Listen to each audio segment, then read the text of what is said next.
Yeah. I mean, that morning. right there. All right, good morning, folks. Good morning. We're gonna bring the meeting back to order. It's time to be back to work. I want to welcome everyone to the October 14th Finance and Administration meeting. And we're getting started with public comment. So if anybody would like to come and make comment, this is your first opportunity. Second opportunity. No takers today. All right, let's move on to the approval of the agenda. So moved. Support. All in favor? Aye. Aye. Right, on to the consent resolutions. This is to the approval of the minutes from September 9, 2025, Finance Administration Committee meeting. All in favor, say aye. Aye. Oh, you need a motion. So moved. I'll second it. Roll call. Roll call is coming up, so. Moving on to the action requests. The first up is a statement of review. The suggested motion is to approve the statement of review. So moved. Support the board. Any discussion on that? Let's go to the roll call. Mr. Kyers, Yes. Mr. Moss, Yes. Mr. Barry, Yes. Mrs. Rhodey, Yes. Mr. Zylstra, Yes. Mrs. Wenzel, Yes. Mrs. Miedema, Yes. Mr. Juritzma, Yes. Mr. Bruger, Yes. Mr. Bonema, Yes. motion passes. Thank you.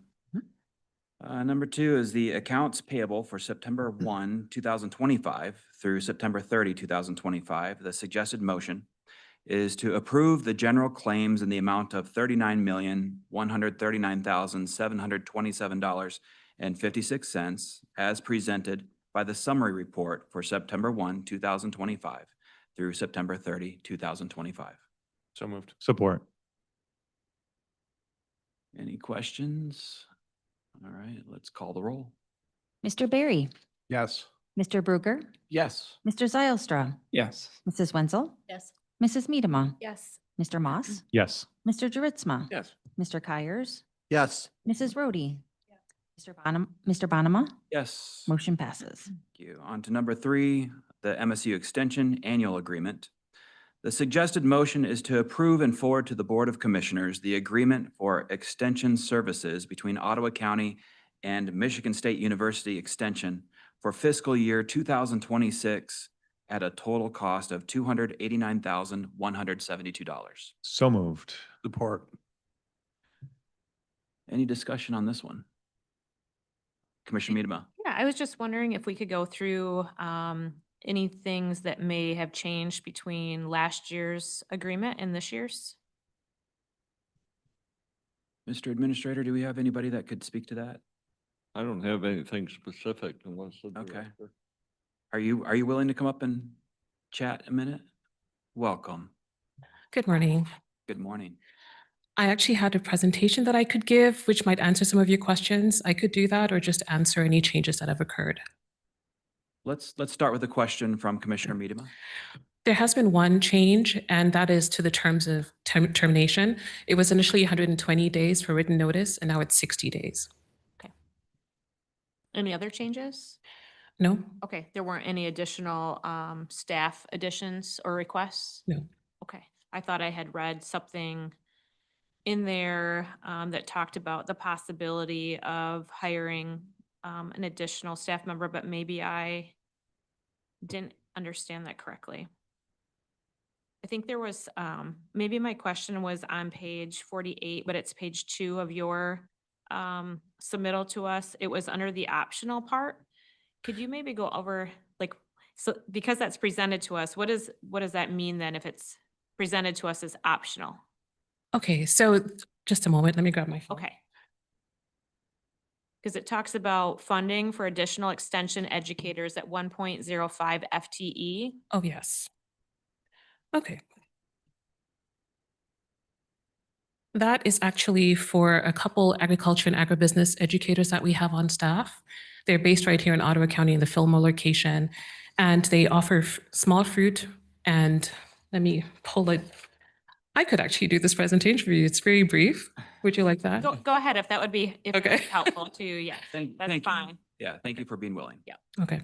Well, good morning, everyone. My name is Kai Gritter, and I serve as the District 7 District Director here in MSU Extension.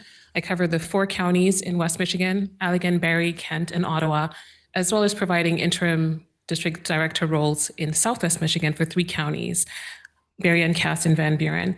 I do thank you for this opportunity, and we're very grateful for your partnership. So I just wanted to share a bit about the history of our partnership with you and explain some of the questions that I'm getting from Commissioner Mittemer.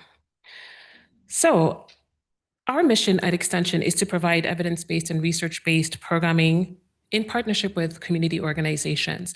So very often we partner with either churches, the local ISD, local organizations, anyone who wants to partner with us, we're happy to work with them. We also offer one-on-one consultations. So our staff go onto the farms and engage with farmers. We have a product center staff member who engages with individuals who are interested in taking a concept from an idea to an actual product. So she works with the product center. And then we have tons of resources that we typically share in veteran fairs, community fairs, anywhere, and we're out and about. So today, obviously, the request is for $289,172, and this is for the fiscal year 2026 for all of our programming. There is an increase. There is a 3% increase from the previous year, and that is for standard of living, just cost of living increases. And we also recognize that we have the office space graciously offered by Ottawa County and 2 county support staff who are amazing. One is a full-time and the other is a part-time. So Kelly Headley and Tacey Casey are working with us downstairs. So this standard agreement puts into place how we partner with Ottawa County. The requested amount directly funds 2.55 FTE, so 1.5 towards the 4-H program.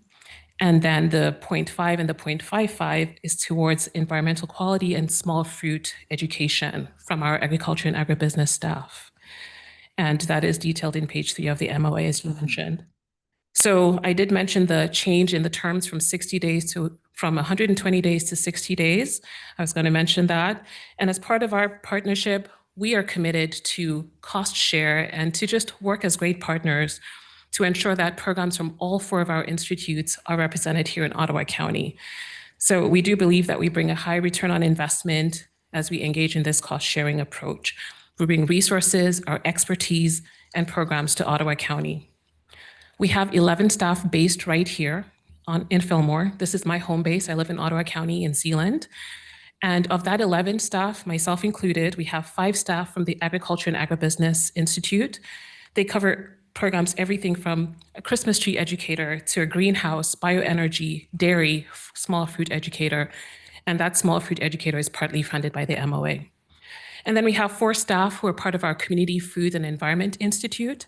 Their programs include natural resource management. I believe at one of the recent meetings, Dr. Dan was mentioned scuba diving in the Ottawa Sands.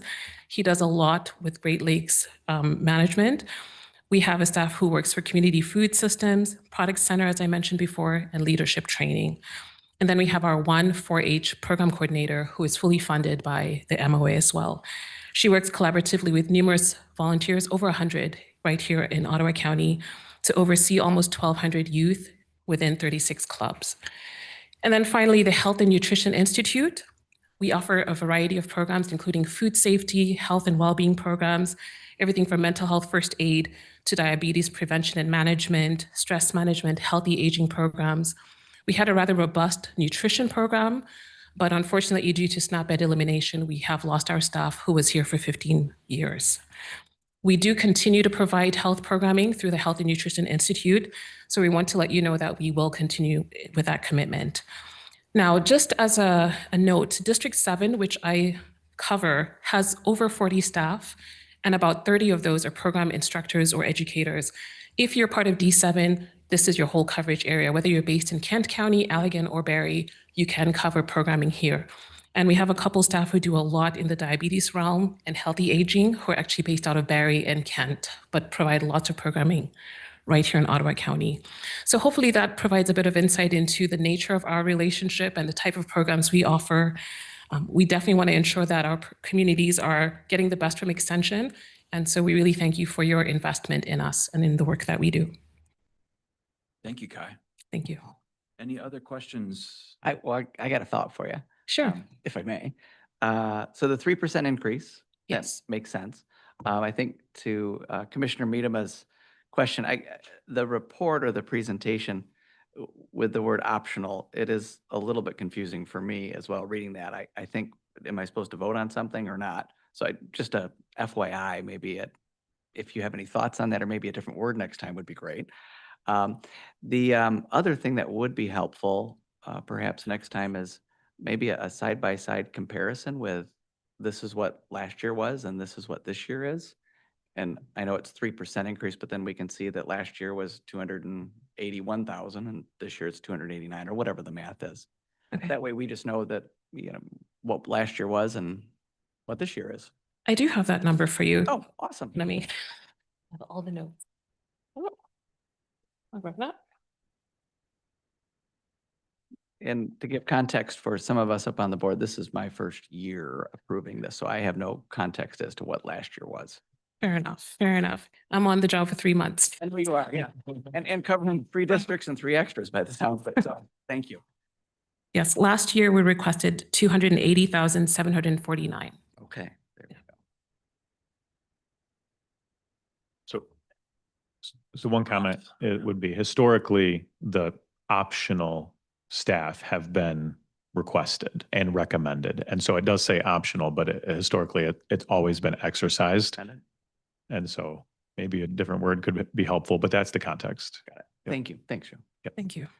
Is that extra staff already included in the amount, maybe is the Yes, question? It is. Yes. yes, yeah. Okay. I do have a couple general questions just because I'm curious. Do you happen to know what your total budget is for Ottawa County? Because clearly this is not the total budget. Okay. I mean, I know what we're contributing, but you're obviously offering way more than what we're contributing. I don't have that number on hand, but I'll be happy to get it to you. Okay, all right. And then also, how are you primarily funded? Is it through the state of Michigan, like allocation or grants or combination? It's a combination. We do get state funding. So we're very excited that the budget passed recently. We do get some state funding. A lot of our work is also grant funded. And then we have great partnerships with our counties. Okay, so is it federal grants as well too then? Federal? Yes, and that's why when SNAP-Ed was eliminated, it was quite devastating. We lost 94 staff across the state, Wow. 7 of whom were from my district Okay, and 1 from Ottawa County. all right, thank you. Great. Sorry, I got with the loss of the state, are you guys filling in with something else, or is it just? At this time, our health and nutrition is really just trying to get back on solid ground because that was devastating. We had about 150 staff from HNI, and with 94 being let go, we have a lot of work to do. But we have very competent leadership, and so I'm sure they will find something, but we need some time to rebuild. Fair enough. Yeah, Yeah. thank you. What are your office hours downstairs here at the Fillmore Complex? Okay, we start at 8 a.m. and we close at 4. Okay. Yeah, but our actual staff have a 40-hour week, so they might flex their time or come. A lot of evening work happens. The nature of extension is that we do a lot in the community. And so if we have evening classes, we'll flex our time, maybe come in later. Sometimes we work over the weekend. So it just depends on the nature of the work. But the office is actually open from 8 to 4. I believe 4:30 actually, 8 to 4:30. Super. Yeah, no, I've really appreciated your office downstairs because you can come in with just about any problem. And there's always people willing to point you in a direction and try to provide you a solution. So yeah, for the citizens' benefit, just come to the Fillmore Complex and downstairs and ask for Kai. We'll start with that. Ask for Kelly or Tacey because they're here every. Yeah, they're there. They're here more than I am. Unfortunately, I do a lot of travel, so I'm not on site every day. I have been here back to back yesterday and today, but ask for Kelly. Right. Absolutely. Yeah. Well, thank you for being here this morning. Thank you all so much. Commissioner is on this committee again? Oh, Jim Jim. Barry. Jim? Okay, thanks. All right, if we're ready to vote, we will call the roll. Mr. Dritzma, Yes. Mr. Bruger, Yes. Mrs. Miedema, Yes. Mrs. Wenzel, Yes. Mr. Barry, Yes. Mrs. Rhodey, Yes. Mr. Moss, Yes. Mr. Zylstra, Yes. Mr. Kyers, Yes. Mr. Bonema, Yes. motion passes. Congratulations. Thank you all so much. I do have some resources that I'll leave here if you would like to have a look at the whole extent of programs that we offer. They're here. Just hand them to Regina. All right. With that, we'll move on to number 4, fleet management. The suggested motion is to approve and forward to the Board of Commissioners the memorandum of understanding with Enterprise Fleet Management for countywide fleet management services. So moved. Gary, is this one that you want to talk about? Yeah, before we turn it over to Eric Charters from Kieran's office, I just want to give you a little bit of a background. When we started the budget process this year, one of the things we wanted to look at is our agreement with Enterprise Fleet Management. It's quite a significant MOU that we have with them. We lease all the vehicles from the Sheriff's Department, primarily their patrol cars and everything, and detective cars from Fleet Enterprise. And one of the things that Karen and Eric and myself had some discussion about was this whole concept of a service center, because outside of the Sheriff's Department, we also have a number of agencies and department heads that have county vehicles as well. And a service center concept would work really well with them, but the sheriff has actual people that are in place to deal with his specialty vehicles and the specialty equipment that they have in the vehicles. So I think we quickly resigned ourselves to the fact that if we were going to do something like this, it was going to be outside of the sheriff's office. So Eric, who has been working with fleet management for ever since they've been here, I believe, and has developed a great relationship. He was willing to take on this project, and he's done a really great job of putting this together. And so, Eric, without further ado. Thanks, Gary. I appreciate that. As you may know, my name is Eric Charters. I'm the county's purchasing manager, and it's nice to see you all. Yeah, kind of as Gary has mentioned, over the last 9 months plus, we've been kind of looking at the initiative of fleet management in general, and looking at potentially improvements internally and externally. That kind of led to the creation of a cross-department fleet team. So all of our stakeholders, all of our departments who are going to be critical in our improvement are now involved through that collaborative effort. And so it also kind of got us talking about our current agreement with Enterprise Fleet Management. And we've been with them since the end of 2016. And as Gary mentioned, a significant amount of resources go into fleet in general through maintenance, through gasoline, through enterprise, and then also just staff time as well. And so we kind of identified some areas with enterprise that we need to look at. We kind of are a little bit more unique in the sense that a lot of people who use these fleet management services lease vehicles. We do not. We purchase for the car out front, and there's a certain benefit to that was not being realized through our previous agreement. And so something we've been negotiating with fleet or with enterprise to improve. So for example, and for context too, we currently have 255 vehicles in the county under our fleet management program. And for those who are familiar with that, that's a pretty significant program for our county, but I think it's definitely needed. So one of the big things I wanted to mention about this MOU was that our new management fee. So basically for the fleet management services of enterprise, we pay a management fee and we pay a maintenance fee.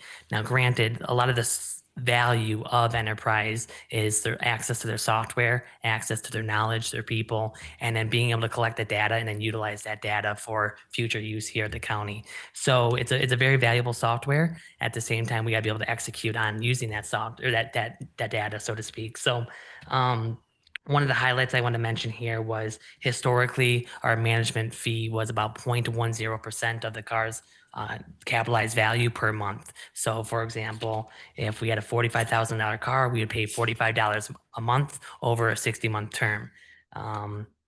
Starting in starting in calendar year 25 here, that was going to increase to about 13%. At the same time, our team was looking and identifying some areas of improvement within fleet and specifically enterprise. And we noticed that what we were paying for enterprise was maybe not reflective of how we purchase vehicles. It was more reflective of the leasing version versus paying up front. And so that was something that we have been negotiating for a few months with Enterprise on trying to improve. And so we were able to negotiate down to 0.07%. And while that may not seem like a lot, I do want to give a little context of what that means in terms of financial implications. So this year, for example, we are going to be purchasing, not including insurance authority claims, about 18 vehicles at an average cost of $45,000. The total cost for those 18 cars over a 60-month period, which is our average period, under the 2025 new structure of 0.13%, would have been roughly $84,960 for these services. Under this new structure for those 18 cars, it's going to be $53,100. That's a difference of $17,280 for 18 cars. Now just start to think about what that could mean over the coming years for the 255 cars that we currently have in our fleet. Substantial financial impact to the county. At the same time, it stabilizes our partnership with Enterprise by mandating an annual meeting to make sure that we're working collaboratively to improve and meeting our mutual expectations. At the same time, it gives us a little bit of time to reflect internally on how we can improve and how we plan to improve through the collaborative effort of the cross-department fleet teams. So if there's any questions specifically on fleet in general, on this MOU, or maybe some of the plans that we have moving forward, certainly I'm sure Karen, myself, or administration can go ahead and answer those. Did this go out for bid? So this specific project was originally sourced in 2016 through a co-op. At that point, we have something called maybe like standardization or single source.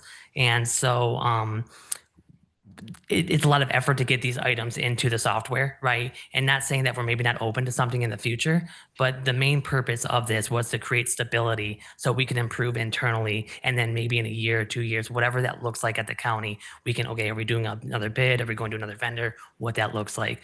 Right now, I'm not stretching to say that we probably need to look at some internal improvements, some organization, stuff like that, a little bit more dedicated time on fleet to get us into a position where we can make those types of decisions. How many units are you tracking with this software? So currently there's 241 vehicles in the software. We currently have a fleet of 255, but those include like the Miles of Smiles bus. There's some special vehicles with the sheriff's office that are currently not tracked in that software. So Well, the reason why I bring it up, I spent 27 years in financial services, a lot in commercial insurance, and so we insure fleets of Yeah. semis, right? And so there's a lot of competitors in this space now. Just in the last couple of years, there's been a lot that's come forward to track all of this, so you know when to have an oil change on this one, or the brakes are due on that one, and Right. on and on. Or if there's sedentary time by the driver sitting at McDonald's too long, that type of thing. So all of it's in there.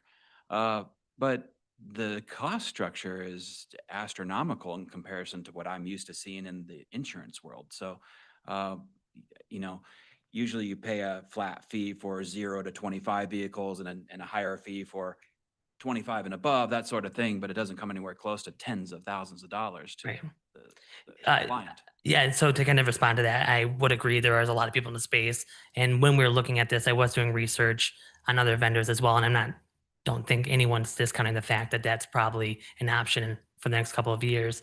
The reality was over the years since 2016, there's been a lot of inconsistency with the pricing structure. So our focus was the immediate of, okay, let's stabilize where we're at, create that foundation, build internally some type of, we don't have a fleet policy, for example. So that's one of the things that we need to be looking at. A county of our size with a fleet of our size, that's unusual. And so I think that there needs to be some internal thought process on how we want to handle fleet, and then building on that. And then, okay, is it another software, having a little bit more structure?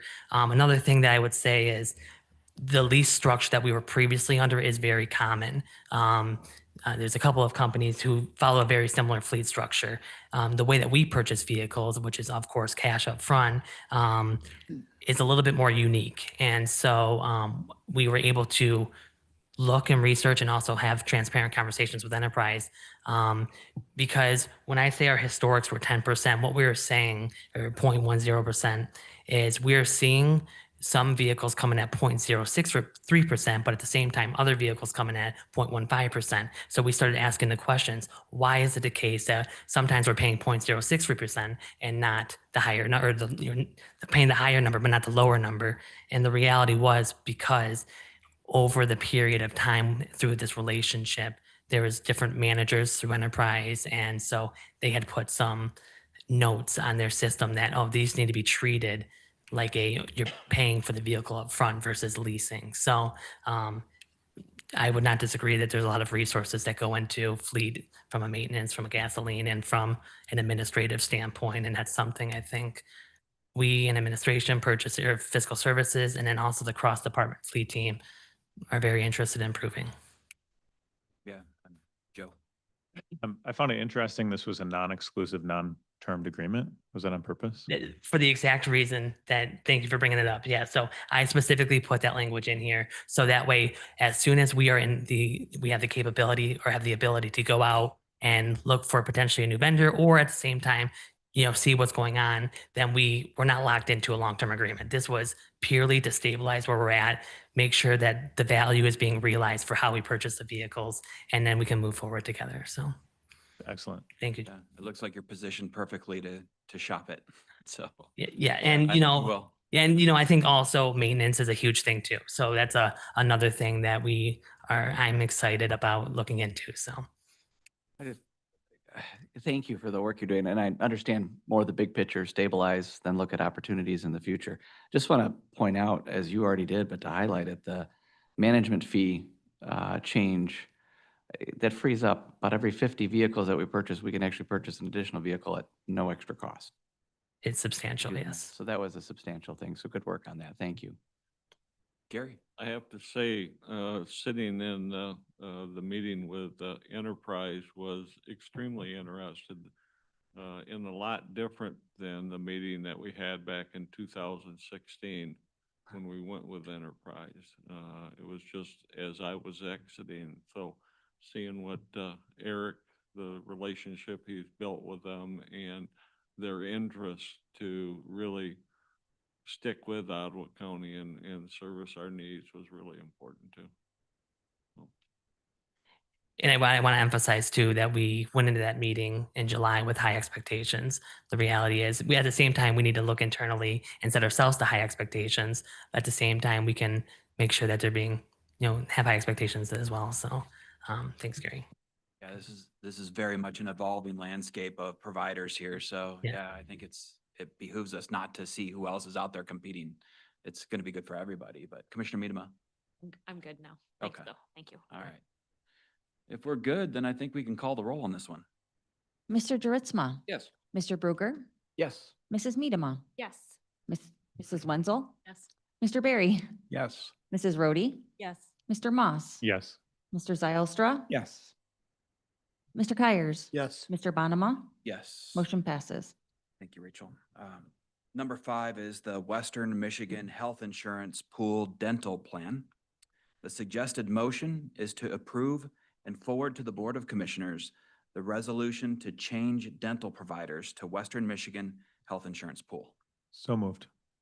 Support? Does anybody want to speak to why we need to change? All right, welcome.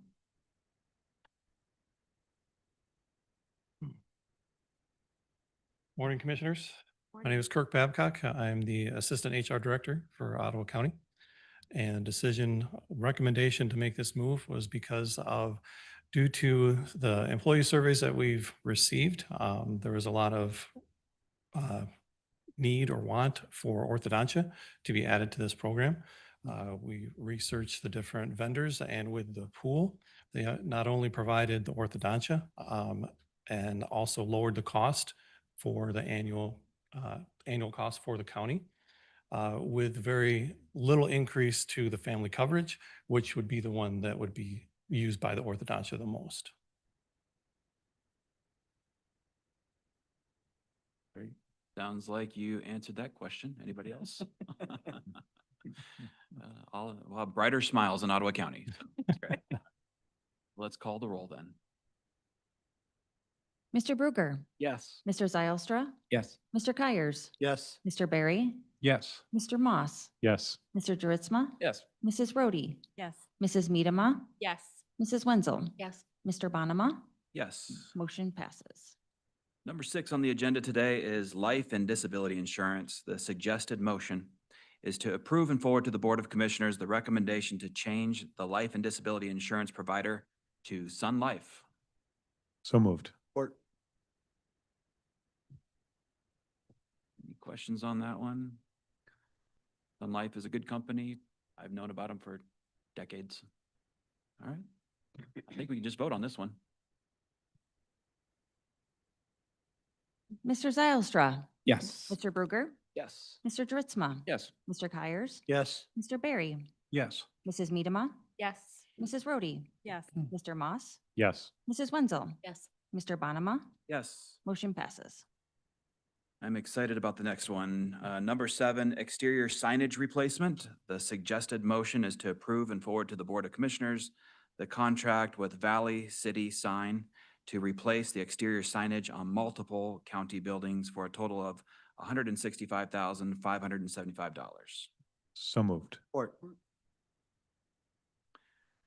I don't know if, Gary, if you'd like to talk a little bit about this need. Yeah, Certainly, our- this is facing to the people of Ottawa County Yeah. of how to navigate our buildings.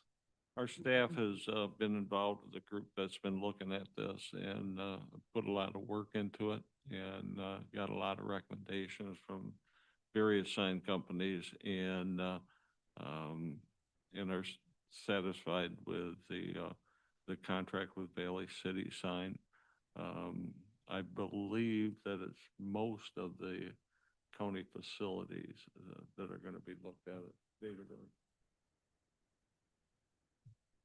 Understanding, Gary, Yeah. commissioners, it's here at the Fillmore campus, James Street campuses, Grand Haven and Hudsonville campuses all would have new wayfinding installed And, with the current logo. additional signage will also be on the building, so if any public safety response to buildings are clearly identified, which building it is, and the roadway signs will be replaced. Those big, beautiful green letters out there, and all the directional signs for which offices where. So I think I agree with you. It's been a long time in the works. Since like 1993 or 1994. So, I think Keith from Beek was here yet. Wow. Yeah. Jim?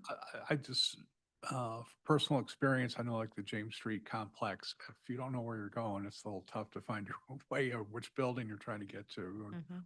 what is in which different, all the different buildings. So this is great. Good. I agree, Jim. This is a huge improvement. Great. I don't know if we have anything else. All right. Well, let's vote on this one. Mr. Zylstra, Yes. Mr. Bruegger, Yes. Mr. Dritzma, Yes. Mr. Kyers, Yes. Mr. Barry, Yes. Mrs. Medema, Yes. Mrs. Rhodey, Mr. Moss, Yes. Mrs. Wenzel, Yes. Mr. Bonema, Yes. motion passes. Passes. All right. Number 8 is 2025 Ottawa County apportionment report. The suggested motion is to approve and forward to the Board of Commissioners the 2025 Ottawa County apportionment report. So moved. Morning, ahead, Ryan. Commissioners. I was hoping you were going to say that you were looking forward to this one, but No. not this one, huh? All right. All right. We know it's in good hands. Yeah. It's in good hands. All right. I'll just make a few brief comments on the apportionment report. The apportionment report is a culmination of the work that the Equalization Department has worked on over the past year. And I'm just kind of going to go through the process of how this report is developed. We kind of start by auditing ballot language because really all of our millages that we levy start with a ballot language. If a levying institution decides that they want to levy and they want to go before the voters for permission to do that, they first send it to the county and we audit that ballot language to make sure that it is compliant with all of the various laws that apply. If they are found compliant, which we obviously hope they do, then we can approve that. If not, we work with them to make sure that that language is compliant, whatever we can do. We don't necessarily care whether it passes or fails. We're more concerned that it is presenting the issue fairly, and that if it is approved, we can levy it appropriately. So that's the reason why we're auditing that. If the voters approve the levy, then the equalization department sends the levying institution you might say a draft version of what form they need to fill out to request that levy. We're sending that to them so that they know that all of the appropriate millage reduction fractions have been applied to those millages. And then hopefully they present it then to their board and say, okay, we can levy up to this amount. Do we need that full amount? Oftentimes they'll say, no, we don't need that full amount. We can be anywhere less than that amount. But we're presenting them with this is the not more than amount that they can levy. These requests then go on a millage request form, which is then sent into the county, where the equalization department again reviews those, and we audit them. We compile them and we summarize them. And the report that you have in front of you, the one that says the apportionment report, that is the summary of all of that information. Specifically, it is on pages 2 through 5 of that report. It's actually about a 50-page report. Most of that is presented for informational purposes only, so that the levying institutions can kind of see how much they can expect in various school districts and so forth. But what you're actually being asked to approve is on pages 2 through 5.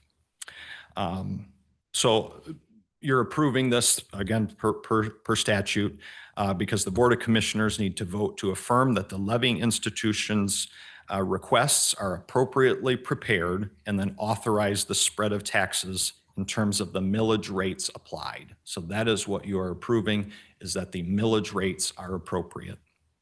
Almost every year at this point in my presentation, I tell you, we're asking you to approve this, but we're going to need to amend it in November. This year, for the first time since I've been director, and boy, probably recent memory, there is no items on the November ballot that will require the amendment of this report. So it's possible that this will stand. So that's what I'm hoping for. There's nothing in November that will amend this report. So it would only be amended if there was an error that was discovered, which obviously we hope does not occur. So I'll just say part of the reason for that is that this is a odd numbered year. And for those of you who track ballots or millage related ballot questions, they typically go on an odd year, off year relationship, where even numbered years, we get an extremely high amount of requests. And then in odd numbered years, we get very, very few. And so we're on an odd numbered year, so we have very few requests, and the few requests that came in aren't going to affect the levy for this year. So in addition to that, I just want to bring forward that I will not be present at the October 28 Board of Commissioner meeting, where you'll actually be voting to approve this. I will have my deputy here in my place, but Lord willing, I will be on a mountain in Colorado at that time. So other point, I guess, that I'll just point out is if you look at page 8 in the report, I added a new page to the report more or less to address a question that I get an awful lot when we're doing property inspections is, where are my tax dollars going? So I put together a grid that demonstrates where are everyone's tax dollars going. And I guess one of the things I was going to point out here is that if you look at it, 67% of the tax dollars that are levied in Ottawa County go straight to the schools. I'll say fortunately or unfortunately, people look at their property tax bill and they think, oh, it's the government, right? It's the heavy hand of government. In reality, we're facilitating funding the schools. By and large, right, two-thirds of our dollars are going to the public school system. So other than that, I just wanted to thank Lori for all of the work that she does. A lot of work goes into the auditing and preparation of this report, so thank her for all of her work. So any questions for me? Just a couple. Yes. Thanks for being here today, Ryan. Yeah. Am I mistaken? I thought there were a couple ISD things on the ballot this November. There are 5, by my recollection, that are on the ballot in November, but they don't take effect for this year. That Okay. would actually affect next year's levies. Okay, thank you. Yep. Which is a good point. It's only when it's on the November ballot and they intend to levy that on the winter billing, that's when we need to come back and amend the report. But the Gotcha. ones that are on the November ballot this year affect future years. Okay, thank you. Yep. Anything else? Looking up, looking down? I don't. Thank you for coming, Brian. You bet. Yeah. I Very good. think we're ready to vote. Mr. Dritzma? Yes. Mr. Barry? Yes. Mrs. Medema? Yes. Mr. Moss? Yes. Mrs. Rhodey? Yes. Mr. Zylstra? Yes. Mrs. Wenzel? Yes. Mr. Kyers? Yes. Mr. Bruegger? Yes. Mr. Bonema? Yes. Motion passes. Great. All right, our last item today for the action items is number 9, FY25 and FY26 budget adjustments. The suggested motion is to approve and forward to the Board of Commissioners the FY 2025 and FY 2026 budget adjustments per the attached schedule. So moved. Support. Any questions on the adjustments? I think we can go. Could we just have, yes, I do have one. I just need a better understanding of, I gotta find it, sorry. I think from Karen, if you could just maybe explain a little bit more, underneath, it's page 215 on the packet. I think it's the second, it's the main page, yeah. Under compensated absences, and you just said to better comply with the GAS, that whole section, the GASB pronouncements, fiscal services is requesting, yada, yada, yada. Could you just explain that a little bit better? I was still finding myself not quite understanding that. Could you just maybe go through Sure. that a little bit? Sure. Thank you. So there are something called internal service funds, which is a compensated absence fund. And then there's countywide internal service funds are full accrual. And so historically, the old way is we would charge overtime governmental funds and hold money in an internal service fund. And that's where you would hold compensation that you were accruing over time. And then kind of the in 2005, most organizations, when the GASB went to something called a countywide, government-wide financial statement, which became government's way of showing the full accrual, full government. So now we do something called GASB 34 journal entries, which is at the front of the financial statement, which is intended to show a government complete look. And so most governments now do their compensated absences entry there. And so they show, in government, they just show what is accrued in that view. They don't set it aside here and hold it in this fund. And it doesn't really meet the requirements, and we're implementing a future GASB. And as we were implementing the next GASB, we were kind of like, well, we still have this other one and we're doing it this old way. And so it just became obvious that we kind of needed update the old way to do the next GASB to update the new one. And so it's kind of like this leftover cleanup, Okay, I'll gotcha. say a little bit. And so, yeah, so as you eliminate that, we just have to return those dollars though back to the funds in which they were originated. So because over time they've given all that. So so funds that, for example, friend of the court, which is a 4D, we've charged federal grants, we've charged state grants. So we'll be returning those dollars back. So we have to transfer that funding back. CMH would have to transfer that funding back. So they would receive these dollars back. So that's what this journal entry is doing. It's transferring, it's budgeting a transfer back to where those dollars came from, because that would be the appropriate thing to do. Thank you very much.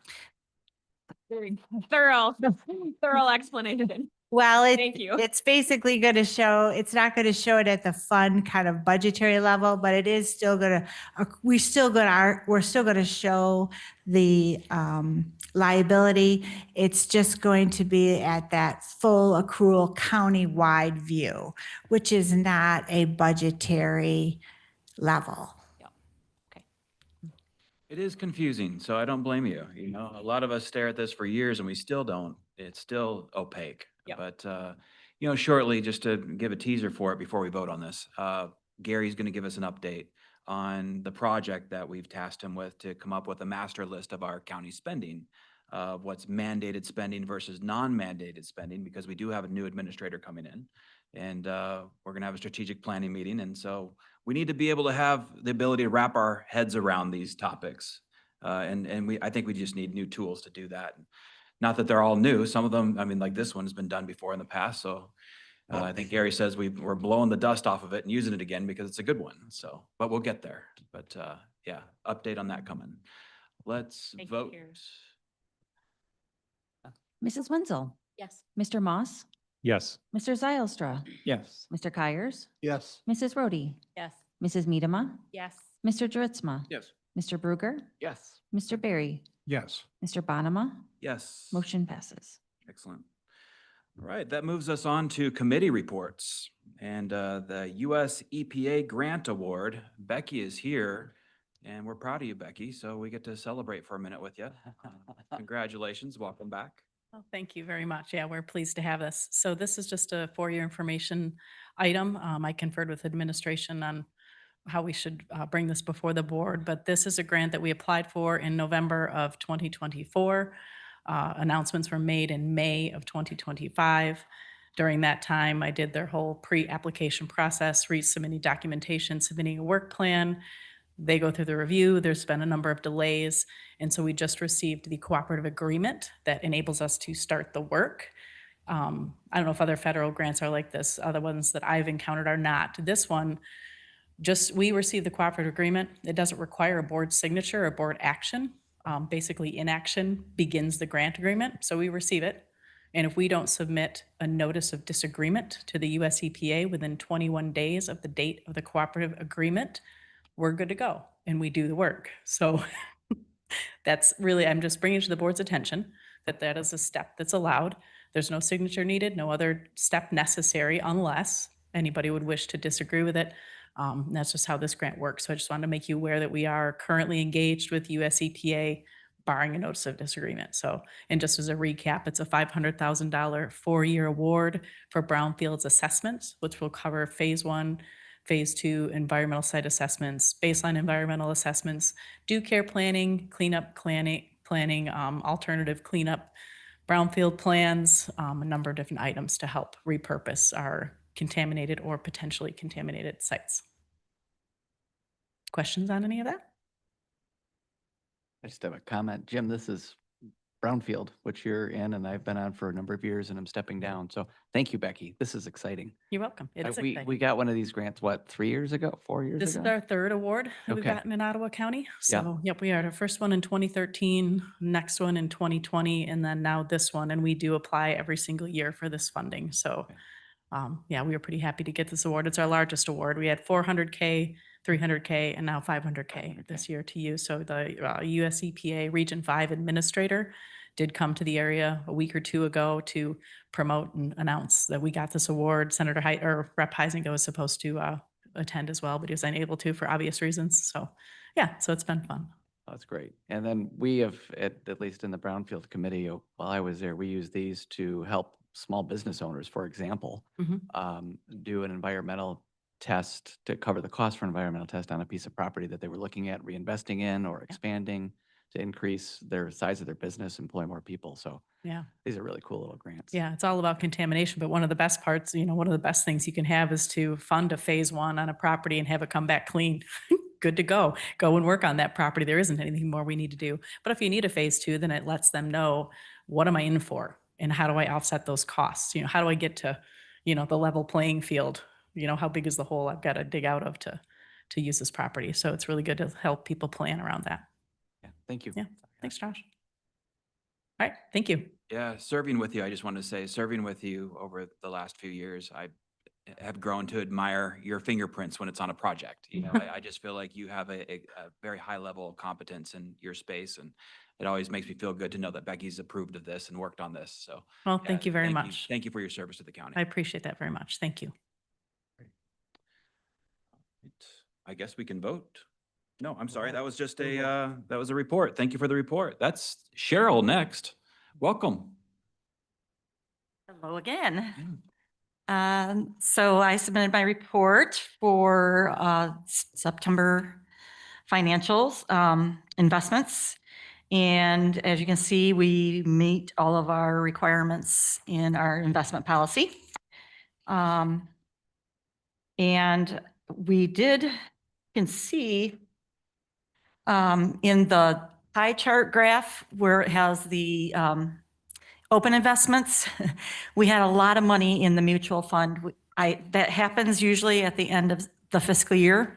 We get a lot of our grant money in and stuff, and so we put it into the mutual funds to try to earn some better interest on it that way until we have to spend it out. I also had Joe pass out some information to you that I realized that I had to submit to the board. It's required of me to do this.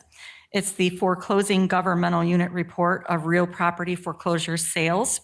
So we submit this to the state and to you.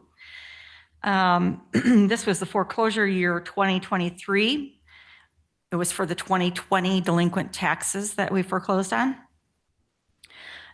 You can see in that last column, $171,948.08 was the remaining net amount after subtracting paid claimant proceeds. And so this money we hold in the delinquent tax revolving fund.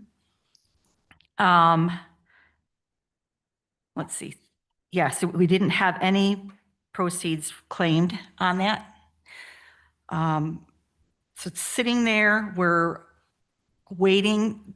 I don't know if you heard, but the Supreme Court is now hearing a case on where it's questioning how much should be paid to property owners when we foreclose on a property and sell it at auction.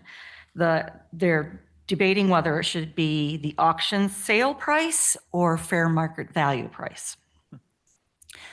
I will tell you now, if it's fair market value, we will be in trouble. We have enough money in the delinquent tax revolving fund to pay all of these lawsuits, pay these homeowners, property owners, the proceeds that we made off their sale of their property. But as you, I'm sure know, you go to an auction and you are expecting to get a deal, right? You're not going to go there and pay fair market. Otherwise, you'd be buying it through a realtor. So we didn't, I can guarantee you everything that has been sold at auction was sold under fair market value. And we're not sure where we're going to get the money if that happens. So we're just hoping that the Supreme Court can realize that. And then it comes up to, how do they determine fair market value? Is it 2 times the SEV? Or do we have to hire an appraiser? And then have that appraiser tell us how much that property is worth. If we do that, we're going to be passing on the costs of that appraiser to the auction, amount that they have. When bidders come in, we have a minimum bid. So the minimum bid will now become the fair market value bid plus any other fees where we've had to pay for appraisers and so on this property. Needless to say, we probably won't sell anything because people won't buy that. I mean, otherwise they would have bought it through a realtor earlier. Right. So that was just something I wanted to pass on to you. We're just waiting for the Supreme Court to hear that case and then make a decision. Do you happen to know what the name of the case is? I think it's the Pung case, Pung, I believe. And I think it was Isabella County. Okay, Commissioner thank Berry. you. Yeah. Cheryl, I have a quick question. Out of these 10 properties that were sold at public foreclosure auctions, can you tell us how many were owner occupied residential properties? 1. Okay, thank you. Yep. The rest are all vacant properties. As long as we got that, there's 2 remaining. Yes. That happens did not to- sell. So yeah, they're little strips of land, owner unknown. So the county gets stuck with them. We contact the neighboring property owners to see if they are interested in them. And if they are, then we usually sell it to them for like the cost of recording the deed, and that's it. Mm. Thank you for the report today. Thank you. Yeah. Yeah, good week. All right, that brings us to our discussion time. And I have asked Gary to give us a little update on a few things. Maybe you could even talk about the start date of the new administrator and some of those types of things. Mr. Chair. Well, I've had a couple meetings so far with your new county administrator. And Ron and I will also be meeting with him Friday morning for a period of time. We have a tendency to talk about everything and all the issues that have been kind of associated with the county over the last 10 months. And how some of that fits into, some of the discussions as it relates to the operations and various things like that. On my list of things to talk about with Patrick are 2 very exciting things on behalf of department heads and countywide electeds. And that's the whole issue of mandated and non-mandated service. They're just extremely excited about starting that process. They were told that they should start it with the new budget year. And that will create an opportunity when they sit down with the county administrator to understand the details and the complexity of their various departments, the various services that they provide to the county, as well as looking at the services that are nice to have versus those that are critical needs for this county. So I think they all understand that and understand the importance, especially for Patrick coming on board. I think it'll be a good process that they go through together to do that stuff. In addition, Karen and I and our staff during the budget process had a great opportunity to talk to the department heads and the elected officials on this whole information piece that they put together in the form of annual reports, detailed information for the various contracts that they have out across the county, and how that relates to the service levels that this county wants to offer all their residents. We know that you take the service levels and compare it to the population growth in the county over that same time period, and you can develop your own types of trends and things of that issue. And I think that's important for not only with the mandated and non-mandated services, but also looking at that data that they collect.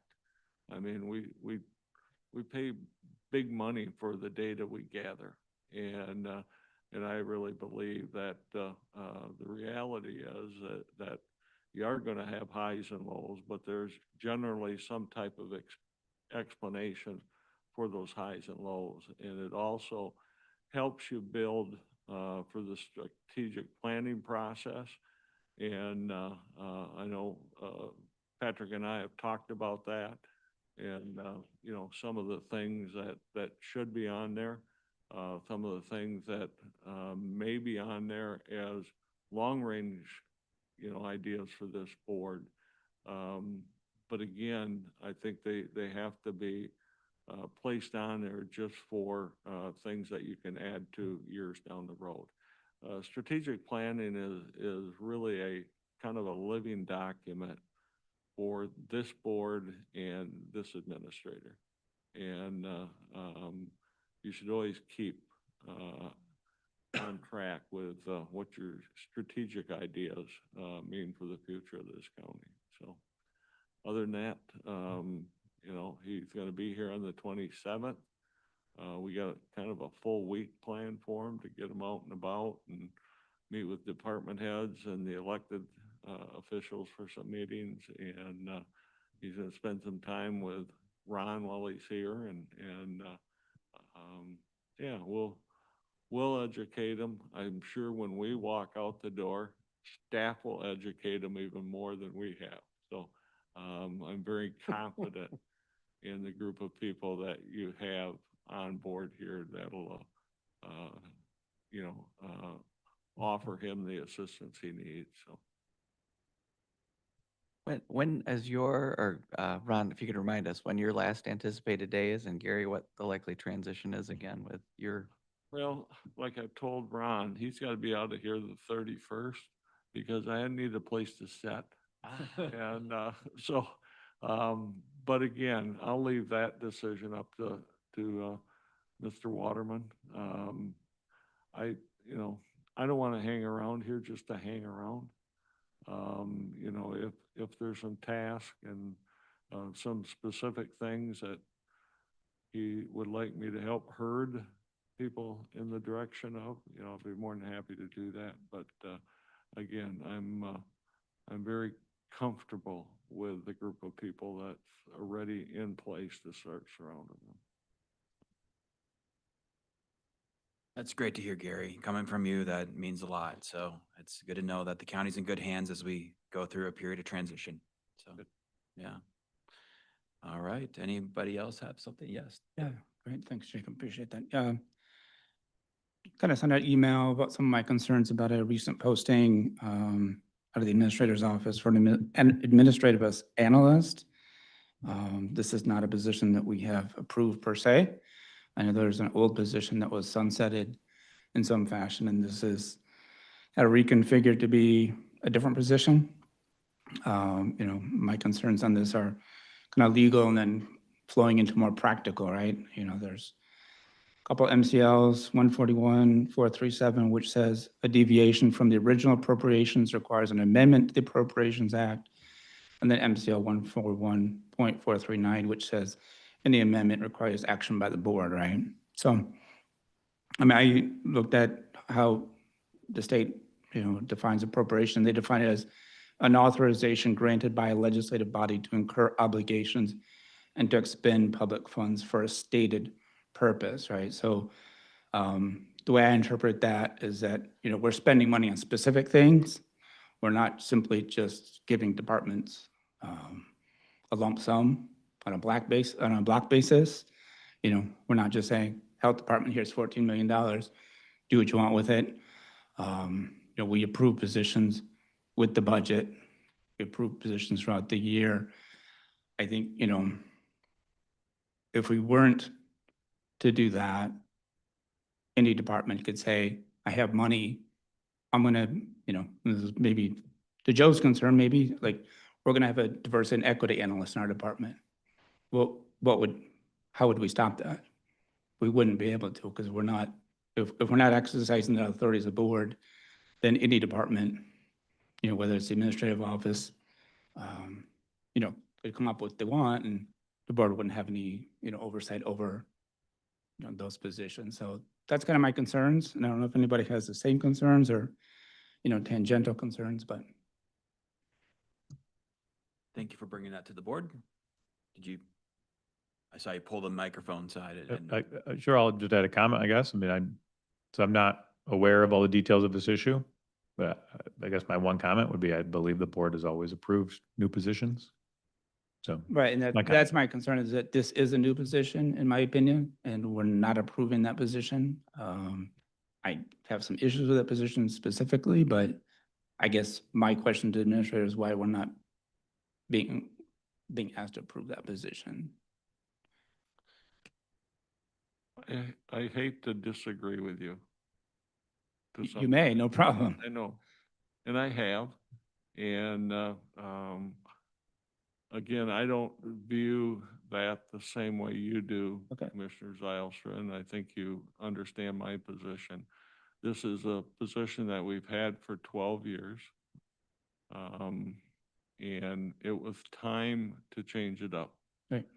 And department heads and the countywide electeds do this about every time one of their staff retires out. Mhm. And much to their credit,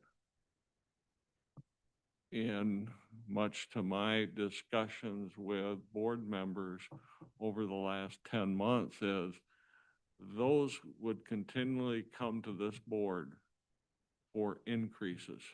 Okay. And when we looked at this position, we believe there was value in this position to offer the county board some services. Sure. So if a board member wanted some information, or if the county administrator wanted that individual to take an idea that maybe a board member had and develop a white paper or some statistical data. And some of that stuff, I had talked to Mr. Moss one day about the former position that was here, and that I thought it was kind of unique in the fact that he was receiving information to assist the board. I believe I had a conversation with Commissioner Miedema one day and explained, I think in one of our longer sessions, why it was important to take this position. It was a valued position, but it was receiving no value. And that's as far as I'll go with talking about a specific position. So our staff, HR, and myself looked at how we could best utilize the services of that same position at a reduced rate of pay and make it valuable again for the county. Right. And so that's kind of my position on that. Right. And I still beg to differ on, it's one thing holding the county administrator accountable Mhm. for what he does with his position, which are positions that are budgeted through the county's budget process. Mhm. If we didn't have the position, we couldn't hire an individual into that position. And I believe it speaks for itself. Okay. So I totally see that you believe that there's value in this position, otherwise you wouldn't post it. I guess, I guess prior to that, my question is, why wasn't that presented to the board then? Say, here's a position request because I see the value in it, and I'd like you to prove it. I mean, to me, it's pretty plain that it's distinct from the sunsetted position, right? I mean, And is your position that any department head can take any position that has been vacated and transform it into anything they wish? yeah, Okay. Yeah. That's not my understanding of how we do things, but I mean, if say there's a department that, going back to the same example, wishes to say, here's a vacated position, I'm gonna make a diversity and equity analyst out of this position, I think there are some members of this board that would disagree with that decision, but we would have no mechanism to stop that. that Because you wouldn't, just said that they can do that. no. They're still gonna meet,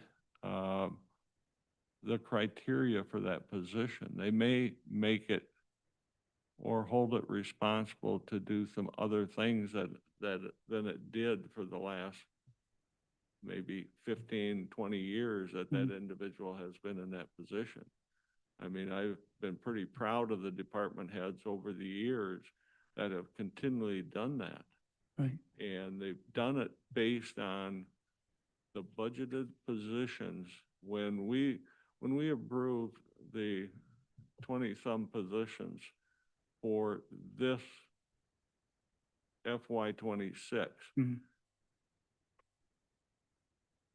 we moved forward with saying, we're going to approve these. We didn't have an exact, amount of pay that those people were going to receive. That's done by HR. Mm. When you talk about a vacated position, the person in this position retired. Okay, I mean, vacated, retired, I mean, it was made empty, right? I mean, Yeah. it was- And I would hope every department head or elected in this county would look at their positions and say, what can I do to provide better service? Yeah, I guess I'm not questioning that at all, Gary. I think that that's a valid and noble thing. The thing is if it gets changed to a point that's markedly different, distinctly different, which you've admitted it is, then I think that becomes a new position, right? No. I would give another example to go off of what Commissioner Zylstra is saying. So when there have been changes made within other positions, within other departments, they have come before us. There's been a pretty large description about how those changes are being presented to us. Sometimes the compensation goes lower, sometimes it goes higher. Most of the time it goes higher by a little bit because they're hoping to maybe elevate that person to some other responsibilities. But it does still come to the board. So I would say that from my take on this, that this is, hasn't met the same protocols that have been presented to this board before. I'm concerned that if we go down this road, it provides too much gray, even for staff, and this board. At this point in time, staff can make adjustments, but then if it's a pretty big change, and in this one, it's a pretty big change. It's not just a little clerical difference. That's my perspective on it. And the merits of the job, that's completely different. Right, and I think changing up a position makes sense, and we need to do it as time goes on, but if we're gonna change it to a position where it is markedly different, it becomes a new position, right? And I would say that I agree with that. I think that the precedence that we set with process is really important. And, I don't necessarily have an issue with this position itself or what it's going to be doing. I think there's probably value in it.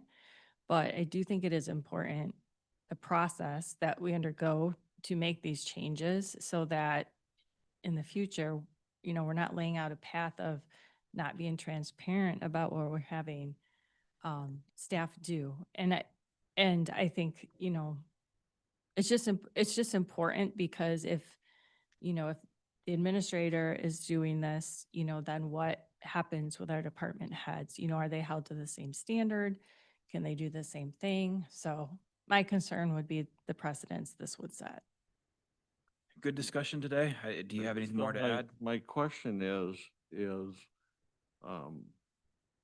So do we now tell department heads and countywide electeds that when somebody retires in their department, that they have to bring that to the board?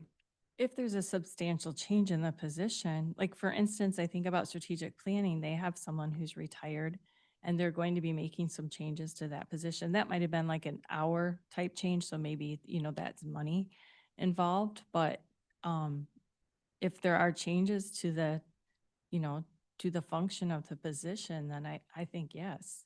And even a renaming of a position. Mm-hmm. Well, and the other thing is, I might just, indicate that this position in the past has been, the title of it has been changed up on 2 occasions by Mr. Gibbs and also by interim Wetterman. And I guess, were those brought forward to the board? I think what Commissioner Rhodey is saying is the substance of it, right? As she said, for example, if there's a title change, but I think we're looking at substance, what's happening underneath, right? And if there's a substantial change in that position, The I job mean, function. we're funding, we're not just giving money. We're saying, here's money to do something, right? And I think that that's important. I also don't think it's a very big ask. Right, I don't think either. I mean- don't think it's a big ask. I think it's a very simple thing to just How bring about- it to the board. How about this? I think this is a good discussion topic for Patrick. He's going to be here soon. And if you wouldn't mind bringing this to his attention when you meet with him on Friday so that he might be able to address it to the board, I think that would be beneficial for everyone. Well, one thing on that is that I believe that position was already posted before it came to us. And so it would be nice if that was paused so that we can have that discussion. I don't know if we make that decision at all, but I think one way or another, let's have this conversation with Patrick. And I guess I'd like to make the motion to pause the hiring and, until we get a request. I would second that. all right, well, we have a motion to pause the hiring. Any discussion on that with a second? I guess I'd like to hear from administration on what that means to pause the hiring. Well, thanks for asking for that, because I think that creates a significant conflict. We have a number of people that have made application. I believe Ottawa County is back in the business of people wanting to work here. I really do. I mean, we got the communication specialist position. Again, that was a position during the budget process where we looked at the whole idea of a service center again. That if somebody needed that type of service, they came up here. Because if not, we're going to get department heads that all want what the health department has, what the sheriff's office has, and we experienced that in the budget process. So he said, let's see how we can initiate a service center type concept. And but I think for that position, we've had well over 125 applicants. Wow. This position has received a number. And I think, my own personal opinion, I think if we start, identifying that we don't know exactly which way we're going, I believe that hurts the overall application pool. Where are we at in the process? Are we at is the application process still open? Are you to the interview phase? Where are we at? Still open. It closes October 31. Our intentions is because of the value we've seen in this, that the county administrator would participate in the selection process because of where we believe that position should be managed.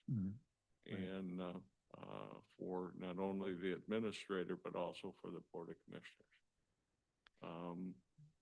So, yeah, you know, so we won't be doing anything until, you know, the 27th or the 28th, the week of that, to move forward. I'd like to go to Commissioner Barry next.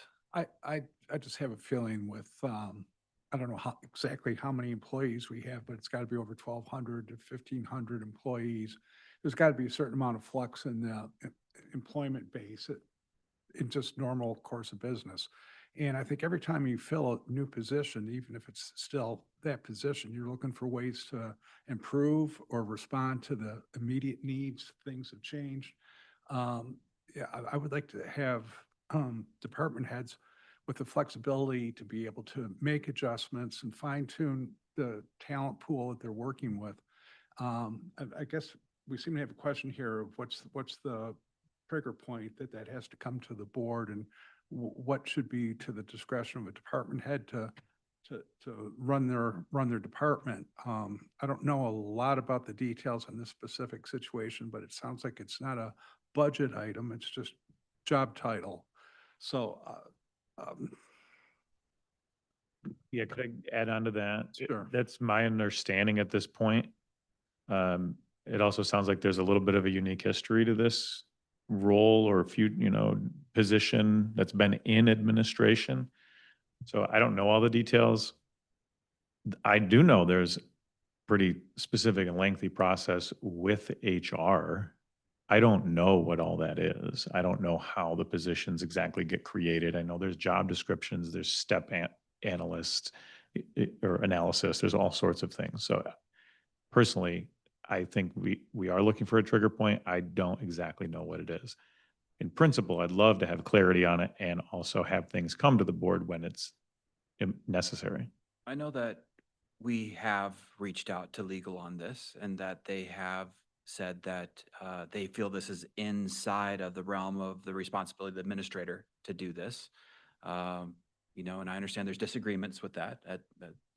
It's normal, but from county legal standpoint, we are not outside of bounds at all. Like this is a standard operating procedure, but I do think there's beneficial conversation around this to bring some more clarity to, where's the trigger point, to use your phrase. And I think Patrick would probably be willing to, dive in on that one. Yeah, I was appalled when Sheriff Kempker replaced me. And he made some changes. I thought, how dare him?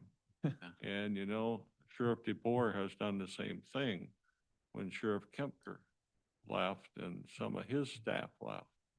And we've seen that process unfold in all our discussions as it related to the reorganization. Yeah, I was just going to say that. I know the health department has done a lot. I know CMH has done a lot. The courts have done a lot. And I would just caution you to be careful about not going too deep. Because, you've hired the quality of people that you have as department heads and elected officials that know what they're doing. They really do. And I believe you're going to see this position demonstrate on its own. So I guess that's all I got to say. I'd like to go to a vote if we Just can. one please. just super quickly. I agree with what you're saying. We need to innovate. This position does touch deeply on our work as well. And that's, I understand there are 1,200 positions, but this position does touch deeply on our work, as the description says. So that's why, Could you it read struck the out to me. Does what? It touches deeply on our work. I mean, you just mentioned that it's going to do a lot of work for the Board of Commissioners. So shouldn't the Board of Commissioners be part of that decision as well? I think that's why it sticks out, right? We're not talking about a clerk in, in the health department. We're talking about something that's going to work with us. So shouldn't we be part of that process as well? Well, you take positions like Regina's, does a lot of work for this county board. Makes sense. Okay. And so I don't see this person calling up commissioners on a daily basis and say, what do you want me to do for you today? I see that assignment coming from the county administrator. If in fact we're doing something on battery storage, that when we come out of a meeting that may include 3 or 4 commissioners, that we all have a document within a day or two that talks about who got what kind of assignments there. And things of just making you more and more prepared for some of the things that you do. I guess for the same reason, and I think Alice is gonna say the same. My reason for the second to the delay, by the way, was not to contact all the applicants currently. It's to just make sure that those interviews don't take place yet until we have something presented before the board that we can simply approve or not approve, like a typical process that we have been used to receiving this whole time. So. Can you, before we vote, could you just read the motion again, Rachel? Or whoever has it? I believe the motion is to pause the hiring process for this position. Just basically. For the administrative analyst, So to vote analyst position. for the analyst position, so a vote for it is to pause it. A vote against it and to follow the caution and recommendation from staff. To not pause it. So I have a question. Is there maybe a better way to approach this that's not just I think pausing? Commissioner Miedema said, just bring us a position request and we can go forward. Could we just, motion that to just have it approved at the next board meeting? That's where I That'd be lean easier. to, is there would be no reason why we couldn't bring it to the next full board meeting, which is on the 28th. We could probably vote for it right now. It'd probably pass. So, Right. yeah. So legal has said that that's not under our purview, if I'm reading, like, to really summarize it. Or maybe they That's said it's not where- required, but it's definitely under the overall purview. Like we can vote to approve positions. We do that all the time. I'm leery, wading into micromanaging, I guess is, that's not where I want to go with I this. guess I would just ask if I could, if perhaps the motion could be withdrawn and we could work on it together over the next week or so. If I we- would if there's prefer that because Consensus here, I would I would really like clarity on it, Rework it in which sense? to work on identifying exactly how new positions are approved Okay. formally. I think Commissioner Rodi is talking about, in the meantime, just bring us a position request. So we're all on the same page. I would love to see this position request brought at the next. I think full it will board meeting. pass, but I think it's, I think as a matter of, procedure and process, I think it makes sense.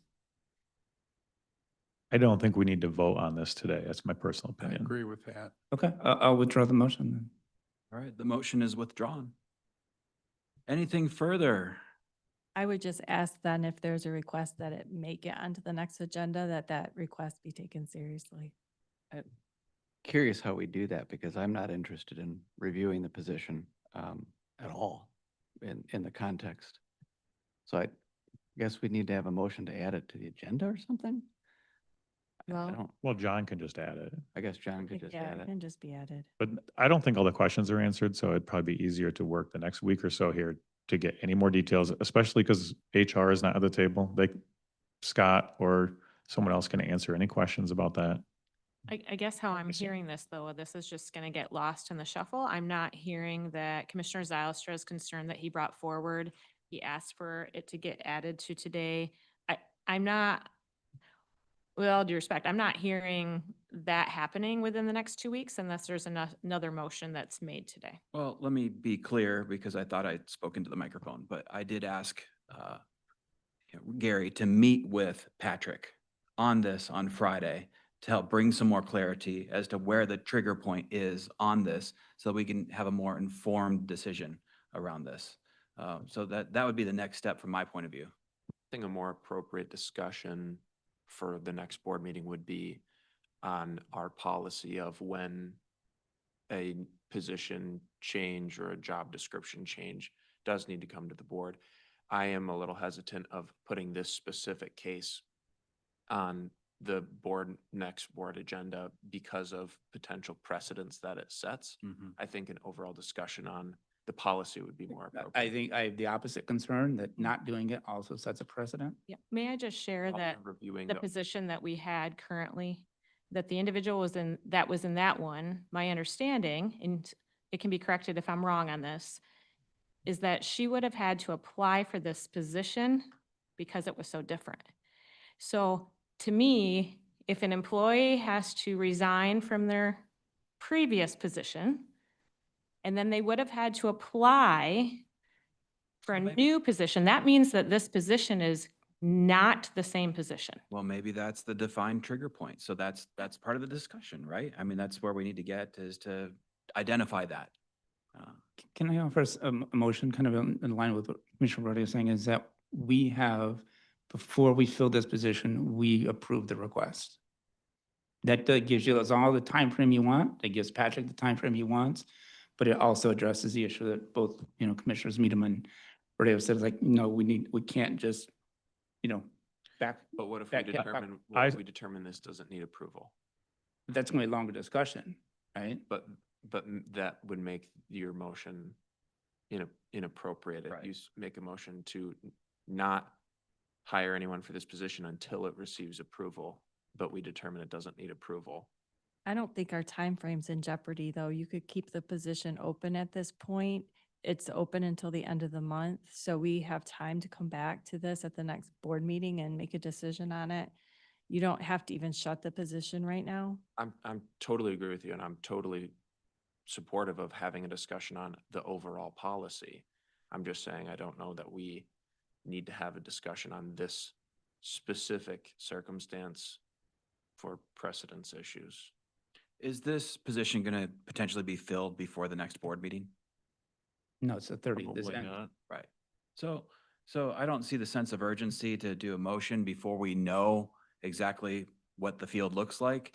So let's use this time wisely to have some conversations offline with those that are interested, and then build consensus from there. If it needs to be brought to the full board, there's plenty of voices here to do that, and it'll get voted on at that point. But Okay, but what you're saying is that you basically accepting the premise that we don't need to approve this position. And Commissioner Meadam has pointed out that this is a new position, right? So by not taking action, you are taking action. all right. So I guess- You just heard. I mean, can I? I agree with you, Doug. I think we should approve new positions Okay. in general, but I also would like the details because I'm Okay. not clear on. So some of we the will get the details if we have a details. decision request, correct? Yeah, and I'd be happy to make a motion to the next board agenda, or I'd be happy to talk to John about adding an item or whatever needs to be done. I'm happy to help. Fair enough. So. All right.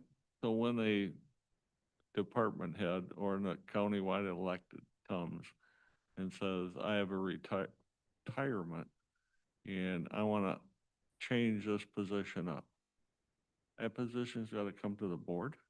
Maybe we need clarity on that. That'd be helpful, I think, for everybody, because there's a lot of different issues here. Pretty black and white what Gary said.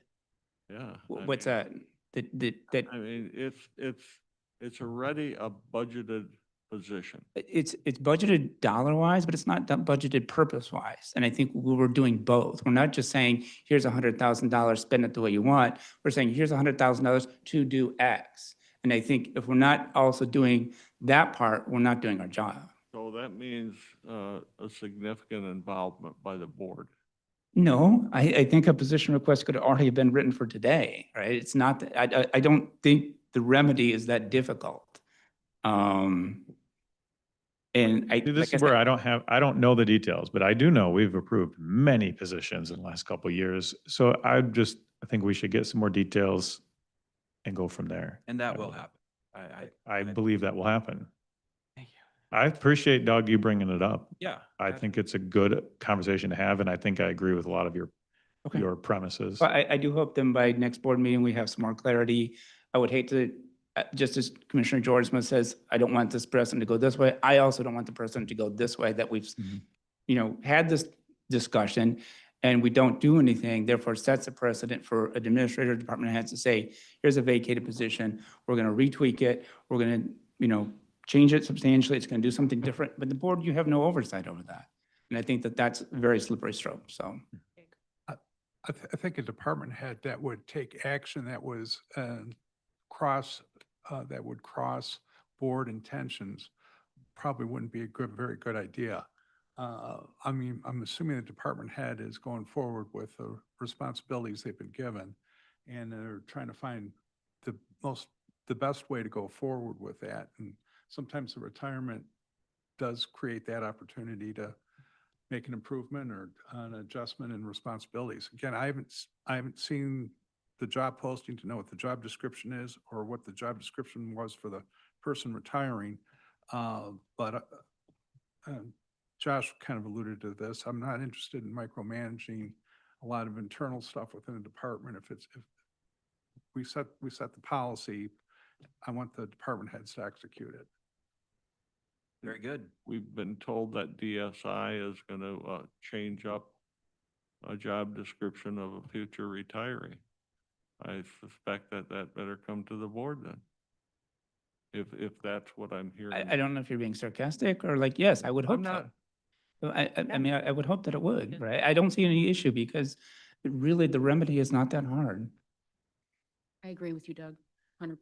There's going to be a lot of discussion on this. I hope we see something on the board agenda because I think we're just going to continue this discussion, so. All right. All right. Well, we had good civil agreement and disagreement today. So that's a good thing. That's how a board's supposed to function. So it's good. We have action items. This brings us to the end of our business agenda. We have an opportunity for public comment now. So if anyone would like to weigh in, this is your opportunity. No takers. All right. Well, thank you for everyone's work today and wish you all a good day. We are adjourned.